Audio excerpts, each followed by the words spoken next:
Good morning student. Next lecture જોઈએ હવે સ્વાધ્યાય 8.2. 8.1 ની અંદર જુદી જુદી રાઇડર્સ ઉદાહરણ તમામ વસ્તુઓ જોઈ ગયા છીએ. હવે 8.2 ને અનુલક્ષીને દાખલા જોઈએ. મોટો દાખલો છે આપેલો. રાઇડર મોટી છે, બે આકૃતિ છે, પણ હકીકતમાં એને બનાવેલી છે. બે આકૃતિ આપણે સમજવા માટે દાખલાને સરળ પડે એટલા માટે એનું નિર્માણ કરેલું છે. દાખલો જે છે એની રકમ જુઓ. પહેલો જ દાખલો છે, થોડી મોટી રાઇડર છે, ધ્યાન આપશો. ચતુષ્કોણ ABCD ની બાજુઓ AB, BC, CD અને DA ના મધ્ય બિંદુઓ અનુક્રમે P, Q, R અને S છે. ચાલો પહેલી આકૃતિ દોરીએ. ચતુષ્કોણ ABCD એની બાજુઓના મધ્ય બિંદુઓ જેમ કે AB નું મધ્ય બિંદુ P, BC નું મધ્ય બિંદુ Q, CD નું મધ્ય બિંદુ R અને AD નું મધ્ય બિંદુ S. ચારે ચાર મધ્ય બિંદુઓ આપણે દર્શાવ્યા. AC તેનો વિકર્ણ છે. તૂટક રેખા વડે આપણે વિકર્ણ AC ને અહીંયા દર્શાવેલો છે. વિકર્ણ AC છે. તો સાબિત કરવાનું છે.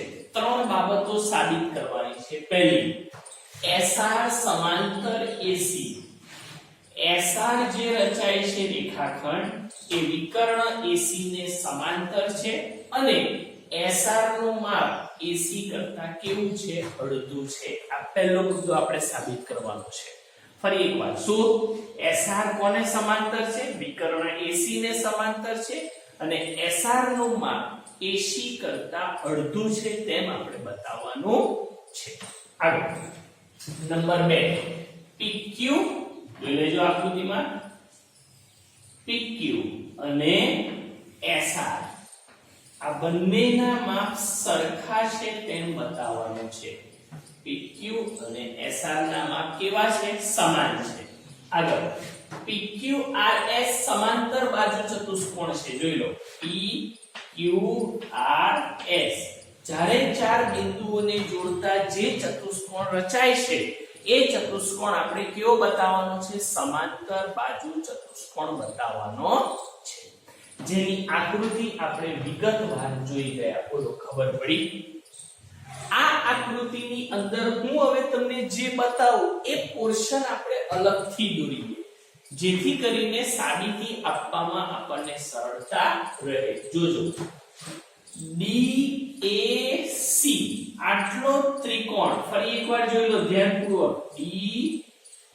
DAC આટલો ત્રિકોણ અહીંયા ઉઠાઈને મૂકું છું એટલે એની અંદર એક રેખાખંડ આવશે SR. ફરી જોજો, T બિંદુ હમણાં આકૃતિમાં નથી, એ અલગ સાબિત કરવા માટે છે. કયો ત્રિકોણ ઉઠાવ્યો તમે? DAC. એની અંદર રહેલો રેખાખંડ SR આ રહ્યો. જોયો? બરાબર? ઓકે, આટલું ક્લિયર થઈ ગયું? SR પર એક બિંદુ T લીધું જે AC ના બિંદુ C ને સ્પર્શે છે. આ રીતે જે આપણે વર્ણનમાં લખીશું સાબિત કરવા માટે કામનું છે એટલા માટે આપણે બિંદુને દર્શાવી. તો પહેલી જ વસ્તુ રકમ પરથી જે સાબિત કરવાનું છે તે અને બંને આકૃતિઓ વિશે ખ્યાલ આવ્યો. બરાબર? હવે આનો ઉપયોગ કરી આપણે આને સાબિત કરીશું. ચાલો ધ્યાન રાખજો.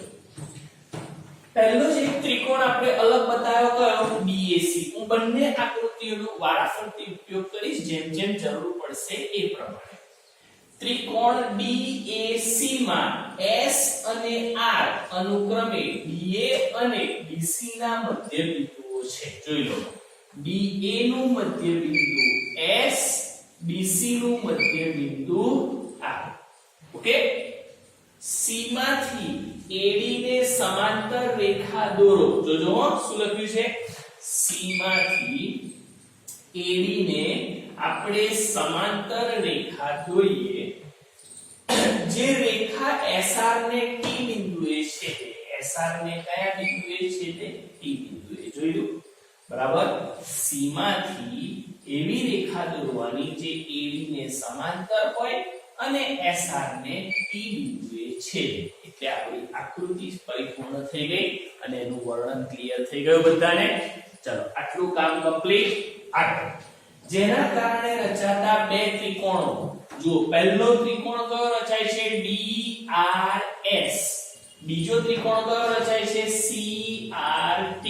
બે ત્રિકોણ થયા, તેમાં ખૂણો જો DRS લઉં અને CRT ખૂણો લઉં તો x આકાર થયો. પ્રકરણ 6 માં આવો આકાર જે રચાતો તો એ કયા ખૂણા માટે? અભિકોણ. અભિકોણની જોડના ખૂણાના માપ હંમેશા સમાન હોય, આ બાબત યાદ રાખજો. એટલે કે ત્રિકોણ DRS અને ત્રિકોણ CRT માં ખૂણો DRS બરાબર ખૂણો CRT કઈ જોડ રચે છે? અભિકોણની જોડ રચે છે. અને અભિકોણની જોડના માપ કેવા? સરખા. પહેલી જોડ સરખી થઈ બંને ત્રિકોણમાં. કયો? ખૂણો DRS અને ખૂણો CRT સમાન થઈ ગઈ. બીજું ખૂણો RSD બરાબર ખૂણો RTC. જોઈ લો, એને જોઈન કરું. RSD અને ખૂણો RTC બંનેને અલગ રીતે દર્શાવવાનો પ્રયત્ન કરો. ખૂણો RSD જેથી વધારે ખ્યાલ આવે. જોઈ લો, આ રફમાં કામ કરું છું.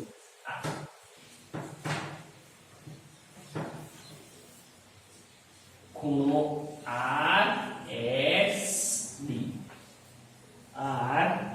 RSD જોજો. ખૂણો RTC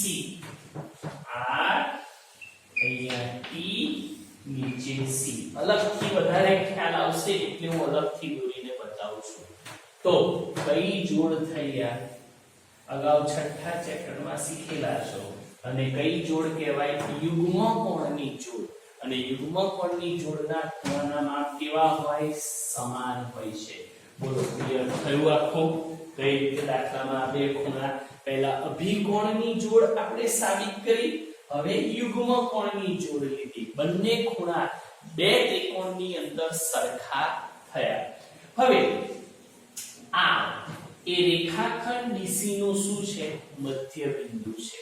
એટલે કે DR અને CR ના માપ કેવા થશે? સરખા થશે.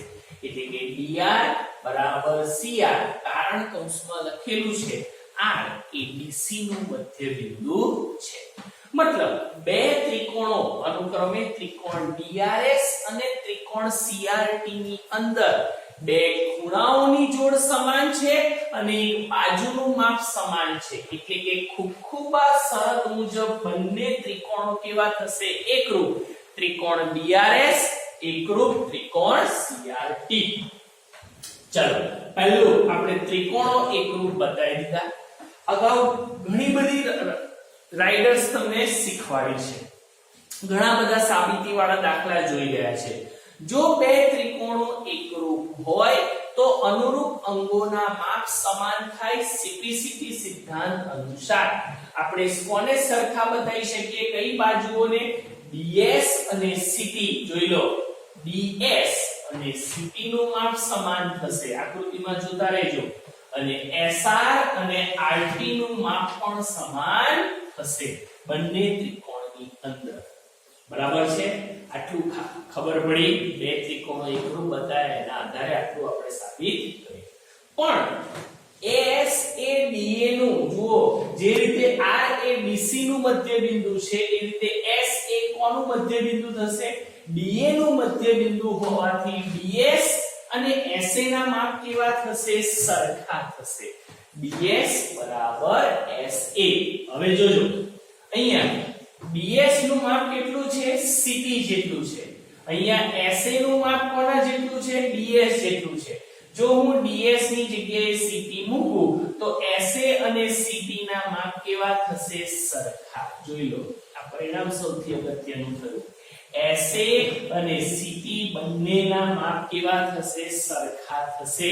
એટલે કે એ બંને એકબીજાને સમાંતર છે, જે આકૃતિમાં આપણે દર્શાવેલા છે. એટલે કે આકૃતિ અનુસાર SA સમાંતર CT છે, બંને એકબીજાને સમાંતર છે, પ્લસ બંનેના માપ કેવા છે? સમાન છે. ક્લિયર થઈ ગયું? આટલું સાબિતી સાથે. એટલે એના દ્વારા રચાતો ચતુષ્કોણ જોઈ લો, SACT. ચારે ચાર બિંદુઓને હું અલગથી જોઈન કરું છું. SACT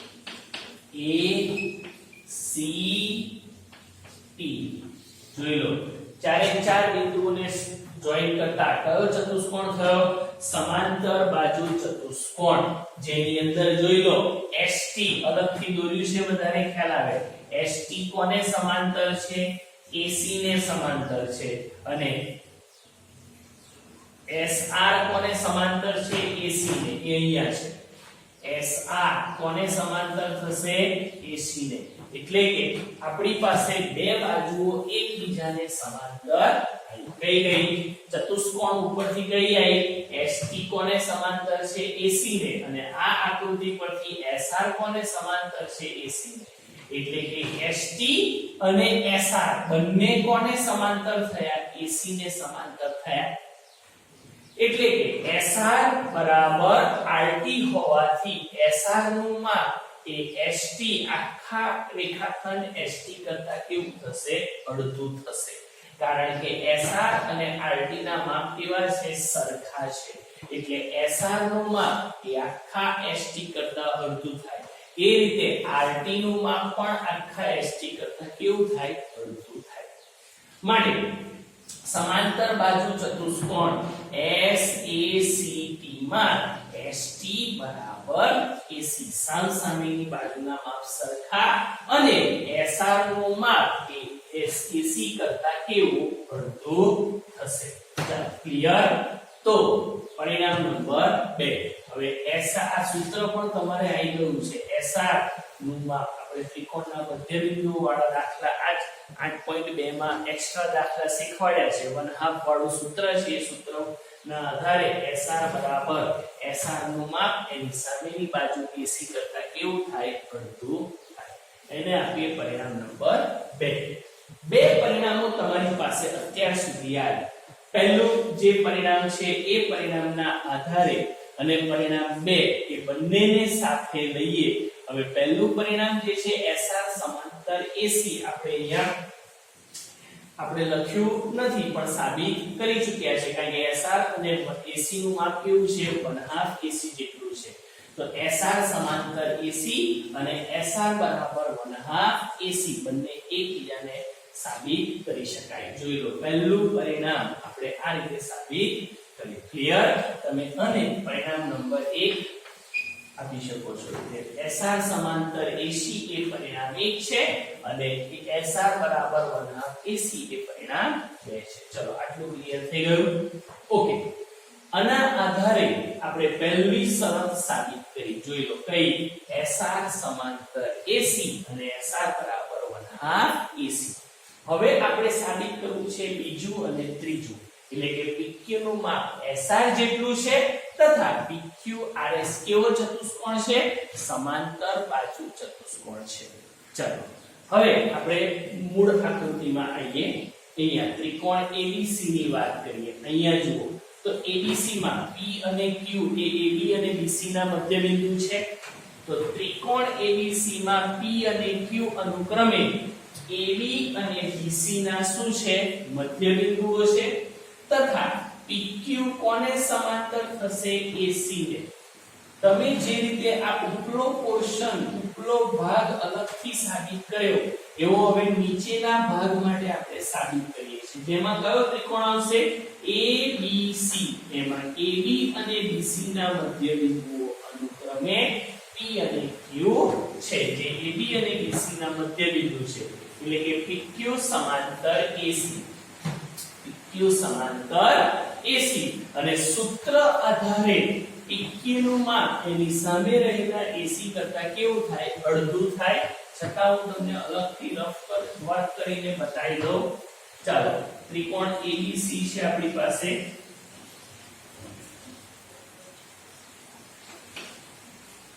PQ કોને સમાંતર છે AC ને સમાંતર છે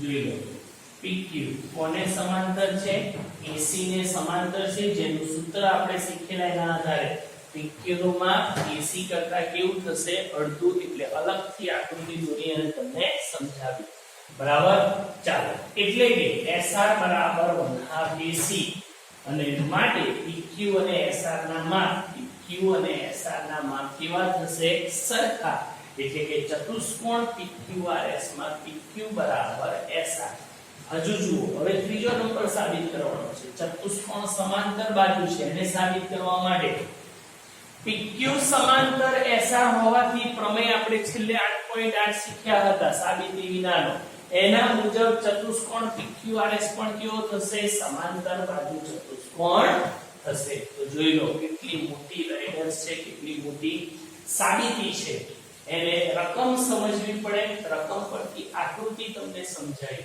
સમગ્ર દાખલો જે છે એ સરસ રીતે જોઈ લો એને 2 થી 3 વાર ચોપડામાં પ્રેક્ટિસ કરો એકદમ ઈઝી લાગશે તમારે CPCT સિદ્ધાંત મધ્યબિંદુ પ્રમેય એ બધાનો જ ઉપયોગ કરવાનો છે અને એના આધારે આખો દાખલો સાબિત થશે તો વ્યવસ્થિત આખો દાખલો નોટબુકમાં તો ઉતારવાનો છે વ્યવસ્થિત જોઈ લો ચાલો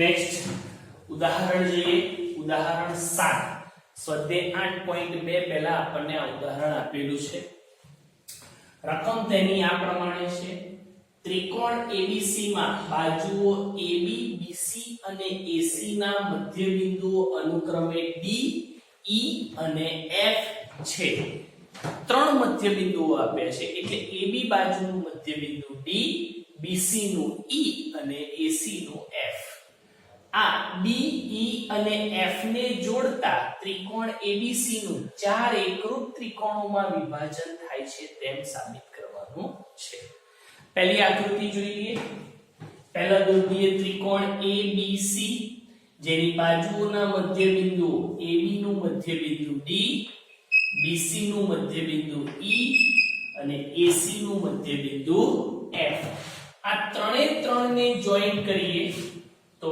D E F કયો ત્રિકોણ મળ્યો ત્રિકોણ DEF જેના કારણે ટોટલ મૂળ ત્રિકોણના ચાર ત્રિકોણ બને છે મૂળ ત્રિકોણ કયો છે ABC એમાં કયા ચાર ત્રિકોણ બને છે જુઓ અનુક્રમે પહેલો ADF બીજો BBE BDE પણ લખી શકો DEF ત્રીજો અને હવે ચોથો EFC ચાર ત્રિકોણો આ ચારે ચાર ત્રિકોણો જે છે એ એકરૂપ ત્રિકોણો છે તેમ આપણે બતાવવાનું છે ફરી એકવાર ત્રિકોણો બતાવી દો ત્રિકોણ ADF અથવા DAF લખો તો પણ ચાલે BDE DEF અને FEC અથવા EFC ચાલો વર્ણન લખીએ બાજુઓ AB અને BC ના મધ્યબિંદુઓ AB અને BC ના મધ્યબિંદુ અનુક્રમે કોણ છે બિંદુ D અને બિંદુ E હોવાથી પ્રમેય 8.9 જે સાબિતી વિનાનો તમને લખાયો છે એના ઉપયોગથી આપણે શું સાબિત કરી શકીએ DE કયા રેખાખંડને સમાંતર થશે AC ને સમાંતર થશે એટલે કે DE સમાંતર AC જોઈ લો DE સમાંતર AC મળે ક્લિયર થઈ ગયું આગળ આ જ રીતે સાંભળજો E અને F એ BC અને AC ના મધ્યબિંદુ છે એટલે EF કોને સમાંતર થશે BC ને AB ને સમાંતર થશે અને DF કોને સમાંતર થશે BC ને જે લખેલું છે આ જ રીતે DF સમાંતર BC અને EF સમાંતર AB આપણને મળે ચાલો મતલબ કે DE AC ને સમાંતર થયો DF BC ને સમાંતર થયો EF AB ને સમાંતર થયો જેના કારણે રચાતા ચતુષ્કોણ, જેમ કે અનુક્રમે પહેલો ADEF સમસામયિક બાજુઓ સમાંતર છે એટલે એ સમાંતર બાજુ ચતુષ્કોણ થશે. BDEF એમાં પણ સમસામયિક બાજુઓ સમાંતર છે એટલે એ પણ સમાંતર બાજુ ચતુષ્કોણ થશે.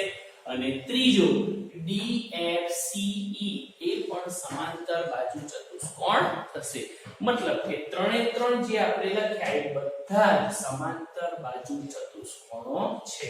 તો અહીંયા મધ્ય બિંદુઓના આધારે ત્રિકોણની અંદર રચાતા જે ચતુષ્કોણો છે એ બધા સમાંતર બાજુ ચતુષ્કોણો થયા.